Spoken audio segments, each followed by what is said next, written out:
On the day that this video is going live, it's actually my 23rd birthday, so I'll still be on vacation when this video goes up, but I figured that there was no better card to talk about on my birthday than the new FA Link Monster that was announced. Now, I will mention that it is a little late that I'm talking about this card. However, the card got announced when I was like halfway through scheduling my vacation uploads, so this is just what you get. And I actually have had some time to think about it, and that's really cool. So I think I have some really good thoughts on the new FA Link Monster that we're going to kind of talk about today. So without further ado, let's jump right in. A lot of people don't know when I really started to enjoy and be interested in the FA cards. A lot of people might think that it was due to the combos or some of the big monsters that they can make, but actually the card that originally got me hooked on the FA theme was FA Pit Stop, which is one of the second wave of support cards before they had any of their really great tools. And the reason that Pit Stop interested me so much is that anytime that I would read that card, I would just tell myself, you know, if this card was in any other archetype, this card would be insane, possibly even good enough to be on the Forbidden and Limited list. And even though it's kind of ironic because the Pit Stop actually didn't end up being that important of a card for FAs, simply because the level reduction was too much to ask, I think it's cool that a card like that, one singular quick play spell card, can actually get me interested in an archetype so much. After talking about Pit Stop for a little while to my friends, I eventually found out that we were getting really good FA support in the third wave. We had a new tuner monster, a new synchro monster, a really insanely good field spell, as well as a new quick play card that pretty much revitalized the entire strategy from the ground up. And suddenly I found myself not only excited to play FAs, but actually build them and take them to 2 different regional qualifiers. Now, maybe in retrospect, I shouldn't have taken FAs to 2 regional qualifiers, but I had a lot of fun at those events, just sort of experimenting with all the different FA builds and combos, and it was just a really awesome time for me as a player to really enjoy playing a strategy again. I mean, it's hard to come by strategies that you just have a lot of fun playing, and also that are sort of rogue, that you never play any mirror matches, and also that can actually snag a few wins and challenge you at every single tournament to become a better player. But I found that in FAs, and I was very excited. Now, eventually, I dropped the strategy for more competitive strategies, but when that 4th wave was announced, I got excited once again because of Dark Dragster and Dawn Dragster. Now, I was a little disappointed in the rest of the support, but Dark and Dawn Dragster were both incredibly powerful cards, and a lot of people sort of underestimated the impact of Dark Dragster, but I think looking back on it now, even though Dawn Dragster is a better card just in general, because it can help out a lot of decks that want to make level 7 synchros, I think which one helped out the strategy more was Dark Dragster, because it was actually a starter card which they severely lacked. However, with the banning of Ancient Fairy Dragon, I pretty much dropped the deck forever. We played it on a couple live streams, just sort of brainstorm if there's a way to play it, and I'm sure even in this comment section people will be saying, well, I found this way to play it. You can play with Ties of Brother in a marshalling field and maybe FA winners, or maybe they just play it like the normal combo variant just without Ancient Fairy Dragon. I'm aware that there are playable FA decks out there. They're just nowhere near the power level, even the rogue power level of the FA deck with Ancient Fairy Dragon, because Ancient Fairy Dragon was the most important card in the entire FA strategy. It's the reason you want to play Zodiac Barrage. It's the reason that you want to play Cock-a-Doodle-Doo. Ancient Fairy Dragon was the heart and soul of the deck, not only for the special summon effect from your hand, which obviously was very good, but also for the field spell destroying effect. There's just no replacement for Ancient Fairy Dragon, and I was pretty much done with the deck until just a couple weeks ago now, maybe like a week and a half ago, depending when this video goes up.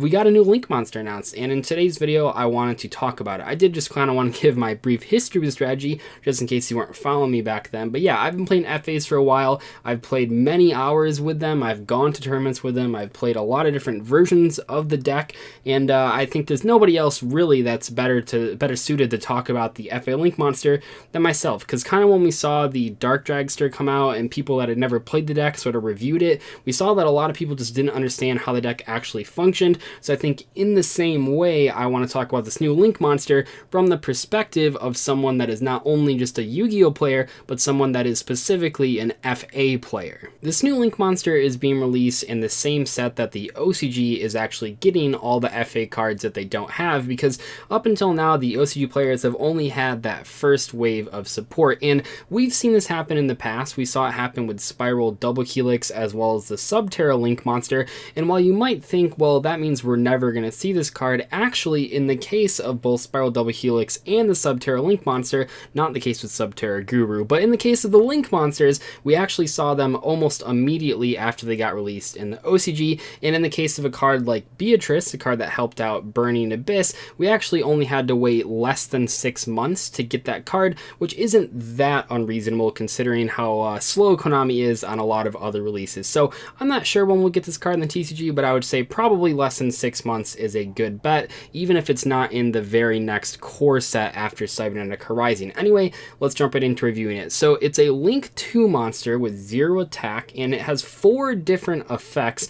The 4th effect you can only activate once per turn. Now it's a little unclear if it's a hard once per turn or a soft once per turn. Whenever there are these OCG translations, we're not quite sure, but I'd say just because Dawn Dragster was not a hard once per turn, I would assume that this is once again not a hard once per turn, which means that if you have multiple copies of it, you can use them all, but I'm just assuming that. So the first effect is this card gains attack equal to the total level of all FA monsters this card points to times 300. So one of the interesting challenges of making a card like this for a deck that requires level modulation is how do you do level modulation on a card that doesn't have a level?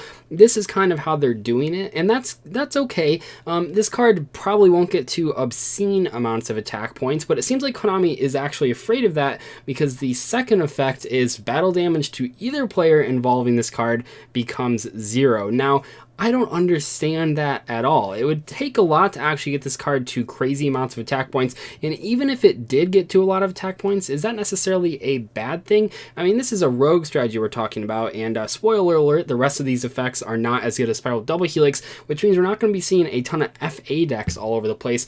I don't see a reason to make this card not be able to do battle damage. Now, I will say it's kind of cool that if your opponent attacks it, you don't take battle damage, but just in general, that second effect is just very strange in the whole context of the card and the deck.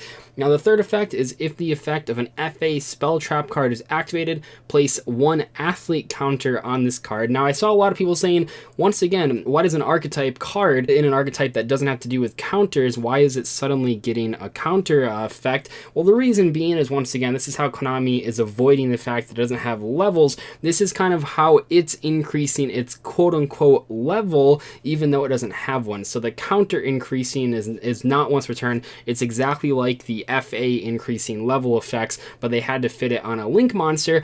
And that brings us to the final effect, which if you haven't been impressed so far, that's not surprising. Those effects aren't super relevant, but the final effect is kind of like Dawn Dragster. So when the effect of a monster your opponent controls is activated, you can remove 1 athlete counter from this card and negate that activation, and if you do, destroy that card. So that last effect is good, but I think it's a little deceptive because one thing that I saw a lot of people not realizing is that that last effect only negates cards that your opponent controls, which means it doesn't work against hand traps, nor does it work against graveyard effects.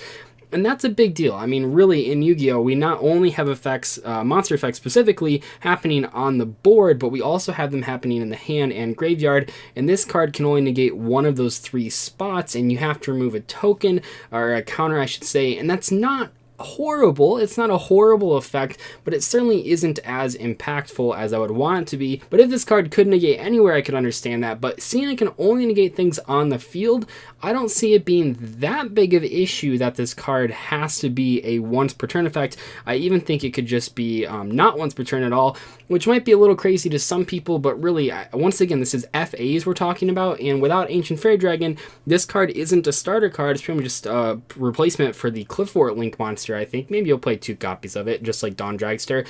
This isn't like something that actually kickstarts your combos. It's actually something more so than Dawn Dragster and more so than Motorhome. You have to have a really big board setup for this card to actually be playable, because if you don't have a big board, at least one thing that it's pointing to with a fair level amount, if you don't have that, this card can just be run over by your opponent because it won't have any attack points.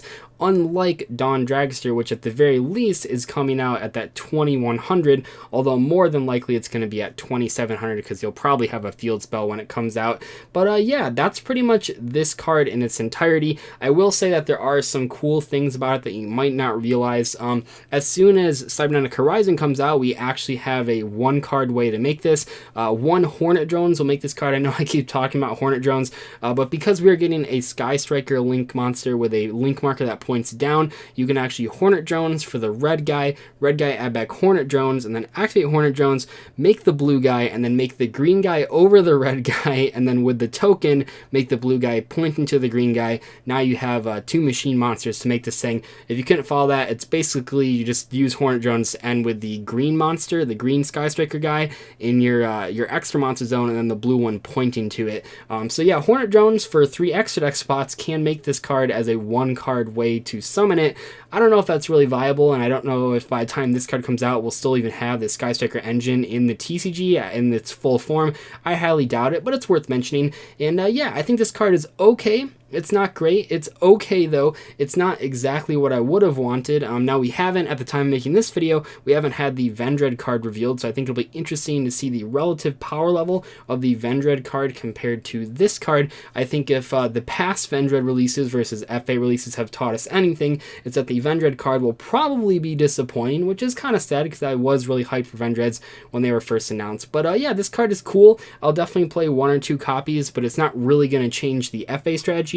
And in fact, I would rather just have Ancient Fairy Dragon back than have this card released, but it's still a nice addition to the deck, and if we ever get Ancient Fairy Dragon back in the future, I'll be happy to pick up the deck again. Anyway, that's all for today. Let me know what you guys think about this card, and if you would play in your FA strategy, and also when you think that we'll get it in the TCG. I will see you guys later, though. Thank you so much for watching. Bye.